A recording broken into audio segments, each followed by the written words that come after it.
Welcome back. All right, so 7 games in the National Hockey League tonight, 4 of them being relatively early, 3 of them being of the later variety, and some some goals scored, and it's always more fun when you get the higher scoring games, mostly depending on which side you're cheering for and which team gets the goals between the teams and all that other fun stuff. So we're going to go ahead and start things off with the Nashville Predators and the Buffalo Sabres. I've been saying for weeks, Buffalo's a good team.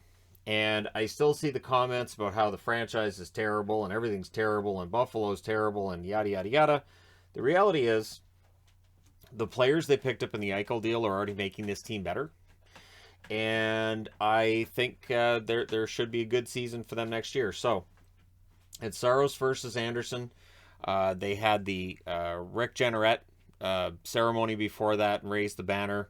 Of course, after 51 years of announcing Buffalo games. He is retiring, and so it's nice to see that. Plus, it's the first sellout Buffalo's had in 2 years. So it's Krebs scores from Cousins and Olofsson first, 2:14 in. That one's on a turnover. This is the 6th game in a row that Nashville has allowed the first goal. It is not a recipe for success in the National Hockey League. Fans call a penalty, ref does not. Nashville ends up scoring Forsberg from Duchesne and Johansson at 4:32. Krebs is then denied on a rush. Thompson was not. He scores on the 7th shot of the game for Buffalo from Tuck at 6:58. Sabres get a power play. Olofsson has a blast that's saved. That's killed off. The shots halfway through the period are 10-5 in favor of the Sabres. Very good start for them. And then Thompson scores from Tuck at 13:22. So for the Preds, it's a rough start. They're down 3-1. They've gone over 6 minutes without a shot.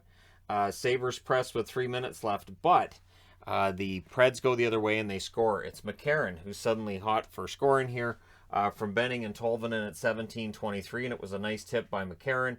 And then at 19:01, it's Lauzon with his second of the season from Duchesne and Johansson. So suddenly it's tied after one period, and it looks like this might be a crazy game with a bunch of goals. That would be incorrect. So second period, shots are 3-0 for the Sabres at 3 minutes. There's a power play for Nashville. Aggressive penalty kill by the Sabres does kill it off. Preds have a 3-on-2. Forsberg was denied. Trennan has a shot that's blocked. There's a press by the Predators with 8.5 minutes left. Sabres get a power play. There were too many Preds on the ice. Near miss for Thompson, and then Olofsson buries it on the power play from Cousins and Krebs at 14:25. And then Buffalo, to their credit, they look to add another. Tuck was then denied by a Saros leg save later in the period, but it's 4-3 Buffalo after 2, and they're playing well, and they're getting that energy from the crowd, and everything's pretty darn good in Buffalo. If you closed your eyes, you'd think it was somewhere else, not Buffalo. Third period. I'll just say that because it's been years, seemingly, since Buffalo had this level of excitement. Third period fast break for Asplund was saved. Tuck then has a rush chance that was saved and held as Saros tries to keep it close. Shots are 5-2 for the Sabres at 7.5 minutes. Good first half for the Sabres, and again, noisy crowd. Sabres are controlling things late. There were some opportunities for Nashville in there, which Anderson was able to save. Asplund with a rush chance, he fires wide. They pulled the goaltender with 2 minutes left. Big saves by Anderson in the final 30 seconds to preserve the lead. Preds take a timeout with 9.1 seconds left. They're not able to come up with a tying goal. They lose in regulation in Buffalo, 4-3. Buffalo goes to 25-33-11. Nashville 39-25-4 with the loss. The 3 stars in this one are Thompson, Tuck, and Krebs. Shots 14-10 Buffalo in the first, 9-5 Buffalo in the second, 12-10 Buffalo in the third. Final shots 35-25 for the Sabres. Power plays Nashville 0-1, Buffalo 1-2. Hits 20-12 Buffalo. Saros saves 31 out of 35. Anderson saves 22 out of 25. And, this has got to be troubling if you're Nashville, because this is one of those games you want to win, you need to win. But Buffalo, again, an underrated team at this stage in the league. Next up, Tampa Bay at home against Chicago. So you've got Tyler Johnson against the Bolts, and you've got Brandon Hagel against the Hawks, and here we go. It's Lankinen versus Vasilevsky. Bolts get an early power play. Points denied and close. That was killed off. And then at 6 minutes and 11 seconds, Tampa Bay scores. It's Stamkos from Point and Kucherov. Why did they play Can't Touch this? It was weird. They didn't play it for any of the other goals tonight either. I was like, wait, what? They played Hammer Time? But anyways, that's what they did. And then they had the tribute for Tyler Johnson. The shots are 11-2 for Tampa Bay at 6.5 minutes. They were very, very much in control of this game. Killorn has a chance that saved and held. The Hawks get a power play. It becomes a 4-on-4. Then there's a shorthanded chance for Lafferty. Net drive, that saved. And then Braden Point scores from Kucherov and Stamkos at 10 minutes and 12 seconds. Makes it 2-0, but not for long. DeHaan would score from Doc at 12 minutes and 11 seconds. It's a screened point shot. DeHaan suddenly putting up points. No idea what's going on, but good for Calvin DeHaan. Bolts try to answer, getting the momentum back, but the Hawks would get another power play, and they score on it. It's DeBrincat from Seth Jones and Strome at 17:21. So it's 2-2 after one. Hawks keeping it close, looking a lot like Florida here. Second period, and I mean looking like their game in Florida. Not that they look like the Florida Panthers. Hawks get a power play in the second period. There's a shorthanded rush for Killorn. Doesn't get a shot out of it, but he takes time off the clock. That's killed off. And then Colton. He buries a rebound. Chernak and Paul with the assists at 6 minutes and 12 seconds. The Hawks rush. They draw themselves another power play out of that. Bolts don't let them set it up. That's killed off. And then at 12:15, it's Ross Colton again from Paul and Foote. So Nick Paul, couple of helpers there. And I think he's becoming a popular member of the team. Blind pass and an easy goal, too. So for Nick Paul, the beautiful goal. I would have expected him to have that kind of chemistry with Connor Brown. It's insane to see him with this already with Colton. So good things may abound for Tampa out of this deal. Hagel then has a wraparound chance. That won't go. Maroon with a rush chance. That saved. McCabe fires one wide. There's a late press by Chicago. DeBrincat with a break, but he runs out of time before he can get the shot off. So we go to the third period with Tampa up 4-2. Kane with a net feed, that's defended. Paul, solid two-way game for him. Good defensive plays in that third period. Bolts press at 6.5 minutes. Stamkos was denied. More pressure by Tampa. The shots are 5-1 in favor of Tampa with 9 minutes left. Hagel then has a tip just wide. He wanted one against Chicago. He would not get one with the goalie in the net. Kane to Taves is blocked out. Bolts press with 3.5 minutes left. DeHaan has a chance to deflect wide. Goalie is pulled with 2 minutes and 45 seconds left. Kubalik with a rush chance that's saved. And then the empty net goal is scored by Tampa, and it is Hagel that gets it from Colton and Hedman at 19:41. So Colton with 3 points in this game, and Tampa Bay wins 5-2 over the Chicago Blackhawks. They go to 43-18-6. Chicago 24-35-10 with the loss. The three stars in this one, Paul, Colton, and Kucherov. The shots 19-9 Tampa in the first, 16-11 Tampa in the second, 8-3 Tampa in the third. Final shots 43-23 for Tampa. Power play Chicago 1-for-4, Tampa 0-for-2. Hits 25-19 for Tampa. Lankinen saves 38 out of 42. Vasilevsky saves 21 out of 23. So overall, Chicago, they get a good night out of Lankinen. They're overwhelmed by a Tampa team that, yeah, it's Tampa.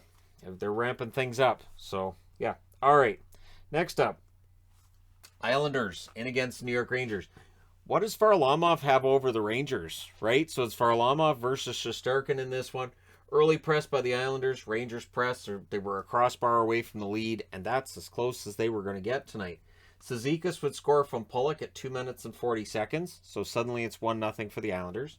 The Rangers press at 5.5 minutes. They had momentum after that goal, except the goal was for the Islanders. So the momentum, it's nice and all, but the Islanders are ahead 1-0. We get a power play for the Rangers. That was killed off. With 3 minutes left, the shots are 7-3 for the Rangers. They didn't get another shot before the end of the period. The Islanders did, though. There was another Rangers power play before that period's out. Vetrano's shot is blocked. They don't actually get a shot on net during that power play. It's killed off. We go to the second period. At 4:48, Martin makes it 2-0 from Barzal and Johnston. So with the Islanders playing how well they're playing over the last, I'll say, 5 weeks, a 2-goal lead's pretty good for them. Nelson then fires one wide on a rush, but the shots are 5-2 for the Rangers at 7 minutes. They're playing well, but again, it's Varlamov here. Power play for the Islanders, that was killed off. Cizikas to Martin won't go. Lafreniere's then denied. Varlamov holds on that opportunity. Vetrano with a rush chance. Pulock defends that. The Islanders go back to the power play. Pajot fires one wide. That power play is killed off.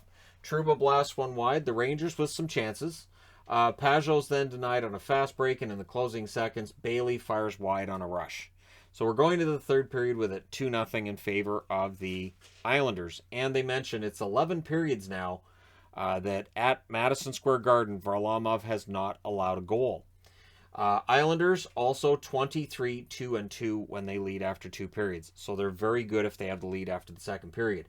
And to add to that, Barzal scores from Wahlstrom at 2:47. It was a turnover, a rush, and a goal. That's 300 points in the career of Barzal, so good for him. Makes it 3-0. Rangers press for an answer. They end up getting themselves a power play. Zibanejad has a blast that won't go. It's in fact cleared out. The power play's killed off. The Islanders then get a power play of their own. It's killed off, but there's 2 minutes off the clock when that happens. Early goalie pull with 8 minutes left, but they're forced to put him in the net when there's a defensive zone faceoff, and then they don't try to pull him again later on in the period. So your final score is 3-0 for the Islanders. Yep.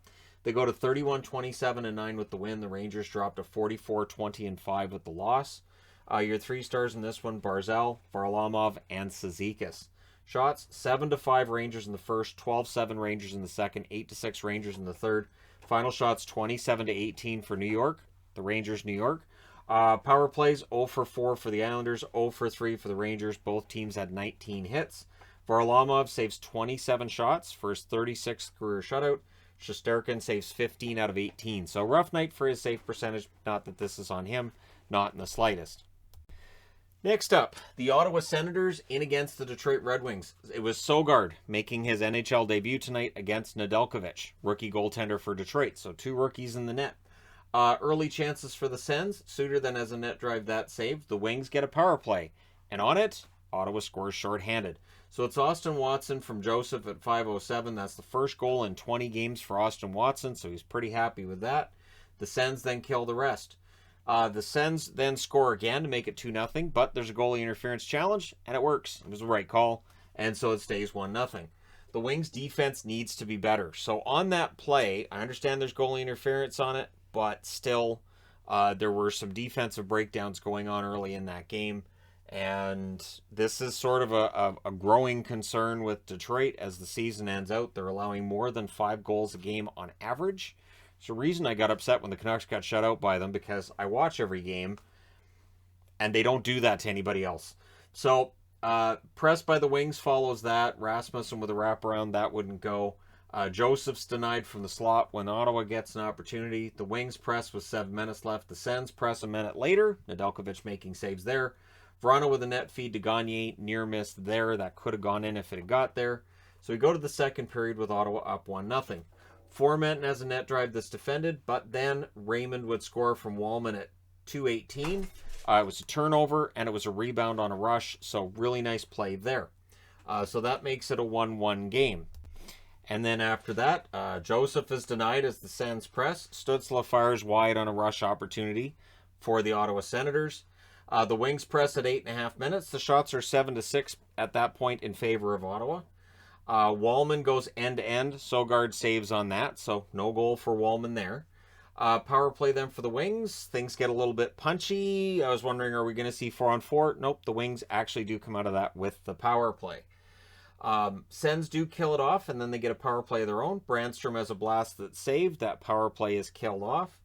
1:27 left. The Wings get a power play, and it quickly becomes a 5-on-3. So we're going into the third period, score tied. The 5-on-3 becomes a 4-on-4. Then it becomes a power play for Ottawa, and they score on it. It's Norris from Brandstrom to Batherson at 2:25.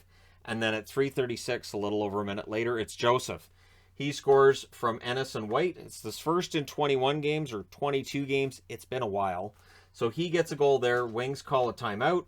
Whatever they discuss doesn't really help them a lot. Sens press at 6.5 minutes. The shots are 4-2 in their favor at 9 minutes. So not a lot going on in the third period other than Ottawa's goals. 9:53 left. The Wings get a power play. Rasmussen's denied. It's killed off. It records 2 shots. And then Joseph scores again from Stützle at 13:19. That's scored on a 2-on-1. So now down by a lot. They pull the goaltender. And it works. Raymond, I should say, scores from Hronik and Larkin at 13:59. They pull the goaltender again with 4:30 left, and that allows Matthew Joseph to get his first career hat trick into the empty net at 16:05. Makes the score. Okay, I'll change it. all the comments are going to be, you got to change it. That's wrong. That's wrong. Yeah, I noticed it as soon as I look at it. So that happens. So your final score is 5-2 in favor of Detroit. Of Ottawa, I should just go with that, right? It's April Fool's. Detroit won. They allowed 5 goals and they won. That's how we're doing it now. 3 stars are Sogard, Joseph, and Raymond. I would have given it to Joseph first and Sogard second, but it's fine. Shots 13-6 Ottawa in the first, 13-9 Detroit in the second, 10 apiece in the third. Final shots 32-29 for Ottawa. I could have made all the scores wrong. I just thought of that now. Could have made them all completely wrong and thrown people off for April Fools. I don't think that would have gone over very well though. Anyways, power plays 1-2 for Ottawa, 0-5 for Detroit. Hits 36-28 for Ottawa. Sogard 27 saves on 29 shots. Delkovich 27 saves on 31 shots. So Detroit still has problems with whether you blame the goaltending or whether you blame the defense. I will tend to agree with you. In tonight's case, the defense was it was something that first period. So we'll see if there's some kind of fallout when the season's done. But for now, I need to change boards. Okay, so craziness took place between St. Louis and Edmonton tonight. It's Binnington versus Smith. Near miss by Kane on a 2-on-1 right away. And then Hyman scores on the first shot on net from Yamamoto and Draisaitl at 150. Blues push for an answer, and eventually they get it. Buchnevich carries it around the net and fires it home at 4:29. It stays tied for 30 seconds. Hyman scores on the third shot for the Oilers at 4:59. McDavid with a fast break, that's saved. The Blues get a power play. There's a shorthanded chance for Draisaitl. He fires wide. And then Kane scores shorthanded from Yamamoto at 10:07. So the Oilers finish off the kill, and then they score again. It's McDavid from Kane and Barrie at 13:30. In goes Ville Husso, meaning the conversation about Binnington gets going again. I think you can say Binnington didn't have a great start in allowing 4 goals on 13 shots without meaning you're insulting him, but I've already seen online the argument about whether or not this was Binnington's fault or was the defense's fault or whose fault it was. The numbers get better when Husso goes in. I don't know what else to say other than that. Oilers get a power play, McDavid's robbed on a net drive, and then the Blues have a power play with 11 seconds left. So second period, the Oilers do finish the kill, but pretty much right after it's done, Thomas scores from Saad and Parayko at 1:54. Blues then press for another. There's more pressure by them at 4.5 minutes. The shots are 7-3 for St. Louis at 7 minutes. Blues press at the half. It's all Blues at this point. The Oilers, though, they pick up their play a bit in the second half, and yet Shen would score to make it a 1-goal game from Barbashev and Falk at 15:27, and it was a 5-hole goal on a rush on a turnover. So we can have that discussion with Edmonton's goaltending too. Was Mike Smith good enough? Probably not, but it ends up working out okay, but we're still going to have questions about Edmonton, whether, again, you want to throw it on the defense or on the goaltending. And then Nurse would answer at 17:13 from Kane and Ceci. That was scored on a rebound. The Oilers then press for another, but coming out of that second period, it's 5-3 in favor of Edmonton. Early in the third at 2:06, Buchnevich scores from Parayko and Thomas. It was on a rush, and Smith lost the puck. He thought the puck's over here, the puck's over here. So because he's looking left, the puck's on his right. It's a pretty easy goal for Buchnevich. The Blues get a power play. There's a near miss for Perron. It's killed off. Shortly after that, we get 2 minutes of 4-on-4. Barbashev gets a goal. He ties it up from Saad and Bortuzzo at 8:36. And that was after a really good press by the Blues. Very good shift. And then they press for more. A really, really good third period for the Blues to secure themselves at least the point and force overtime. In the overtime, the Blues control on the faceoff. Leddy was denied at the net. The puck goes the other way, and it goes in. It's McDavid from Draisaitl and Nurse at 1 minute and 11 seconds. The Oilers win this one 6-5 in overtime. They go to 39-25-5. The Blues drop to 37-20-10. Your 3 stars are Kane, McDavid, and Hyman. Shots 18-10 Edmonton in the first, 12-11 St. Louis in the second, 13-10 St. Louis in the third. Both teams had 1 shot in the overtime. Final shots 40-36 for Edmonton. Power plays, St. Louis 0-3, Edmonton 0-1. The hits 37-32 for the Blues. Binnington saves 9 out of 13, and then Husso saves 25 out of 27. So we can keep having this debate. Smith 31 saves on 36 shots. So again, the debate with Binnington has been a matter of, okay, so his numbers aren't great. Is that the guys in front of him or not? And my answer to that is, if we're going to say that St. Louis is playing fine in front of Binnington, then that means Husso's that much better than others. But again, it is a touchy subject. And I think part of the reason is when a goaltender has won a Stanley Cup in the way that Binnington did, it reminds me of Cam Ward too, they will get the benefit of the doubt for years. There will still be that, hey, but this guy's won a Stanley Cup argument. And I'm not saying it's the wrong argument. I'm just saying that is part of the reason that it's there, is that even if a goaltender has a rough game, they'll say, hey, but he's got that Stanley Cup. So anyways, that being said, moving on. Vegas and Seattle. It's rough when a game gets started and I know exactly who's going to win. I have absolutely zero doubt that the Vegas Golden Knights are going to win because they're not going to lose this opportunity in Seattle, a team that has not beaten them this year, a team that really hasn't challenged them that much in the most recent 2-game set, including this one. It's Thompson versus Grubauer. Dodonov has a rush chance that's saved and held. There's a new near miss for Kuhlman then from the slot. Shots are 3-2 for Seattle at 5 minutes. Vegas presses at 7 minutes. Pouliot has a chance that's saved and held. I got a chuckle when they said Derek Pouliot, former Vegas Golden Knight, and I thought, yeah, for one game though. Like it's not like he's got these years of memories. I just find it funny when that's. I mean, it's accurate. I'm not saying it's not accurate. I'm just saying I find it kind of funny when they say that. Shots are 3 apiece at the half. The hits are 8-2 for Seattle at that point. Eichel would score from Martinez and Stevenson at 10:28, and he tips it 5-hole. So 1-0 Seattle. They then Seattle had a 2-on-1 that was defended. Lind with a net feed that was defended as well. We get another 2-on-1 for the Kraken. That fizzles out, and so we go to the second period with it 1-0. Early in the second, it's Eichel again. He scores from Dodonov at 1:26. And the turnover that led to this goal, I immediately thought that needs Benny Hill music. You need to see it. It needs Benny Hill music. So you speed it up a little bit, use Benny Hill music. That would be accurate. Pretty rough for Seattle's defense on that one. And there were more turnovers after that. So I felt bad for Grubauer tonight because there were some pretty big turnovers going on for Seattle at this stage. Pressed by Vegas at 4 minutes. Remember, this is a Vegas team without Mark Stone. Mark Stone is the guy who creates all the turnovers. If he'd been in the net in there tonight, who knows how many more they might have had. Carlson's denied from in close, and then Theodore would score from Dodonov and Stevenson at 7 minutes and 20 seconds. So Dodonov with a couple of assists again tonight. They tried to trade this guy. Anyways, so that's at 7:20, and Theodore all alone, terrible defense right there. Like, and again, I understand that like you've got to let your goaltender see it, but don't just back off and let him go into the slot and fire it. That's what they did. They just let Theodore just come in and fire it. So not sure what the goalie's supposed to do there, other than come out and start smacking guys on his own team. We then had a fight between Amadio and McCann, and it felt like McCann's trying to fire up his teammates.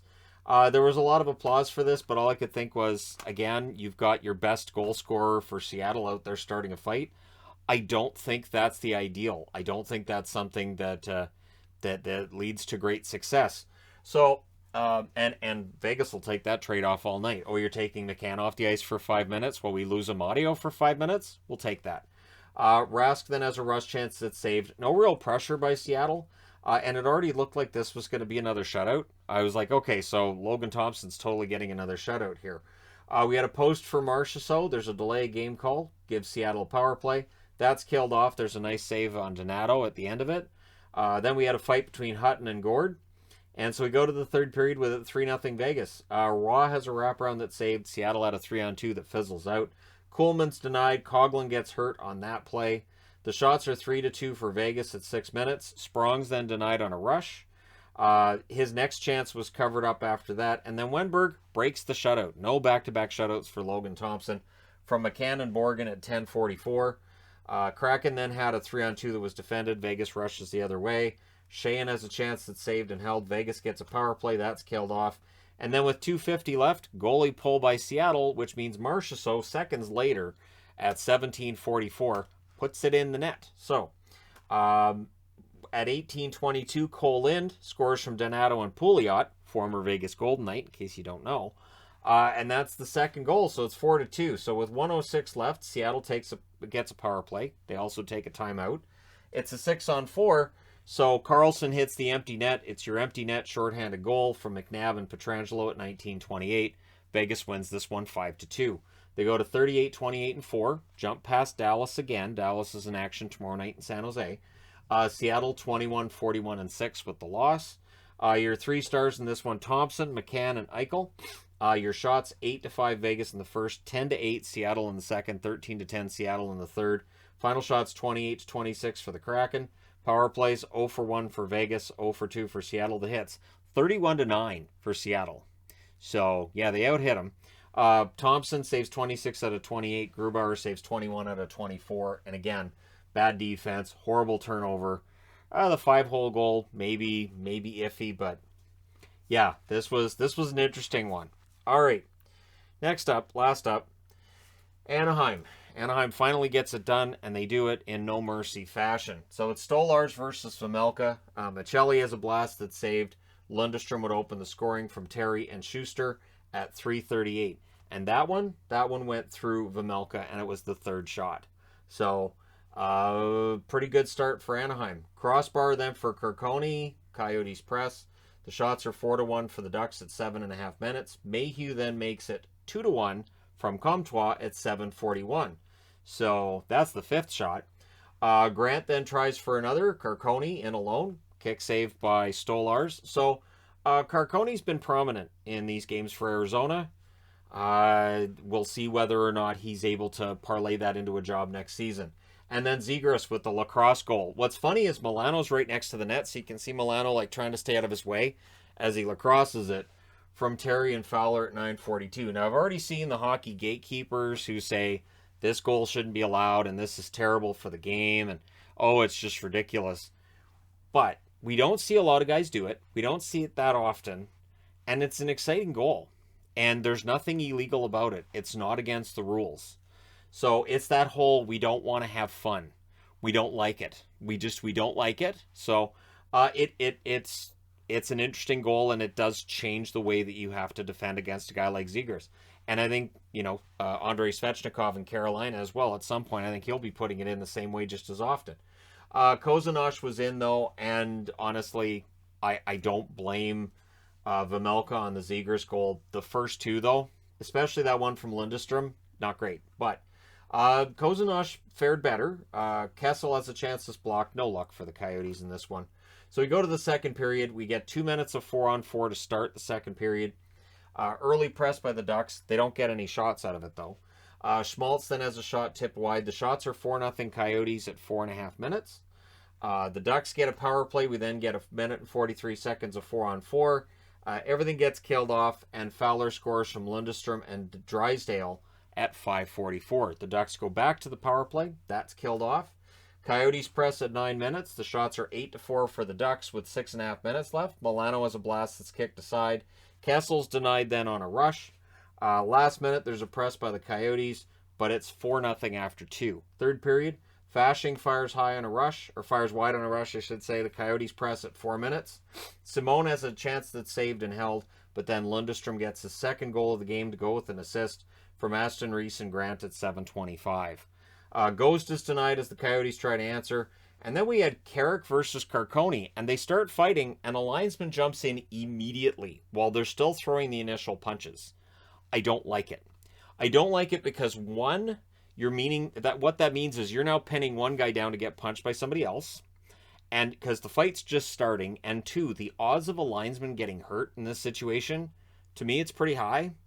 And so I don't understand why some linesmen jump in immediately before a fight even gets started. Not only that, there's the other aspect of this. You don't allow them to fight. Now they're worked up and they're angry, and they're in the box. They're chirping at one another. They're ready to go.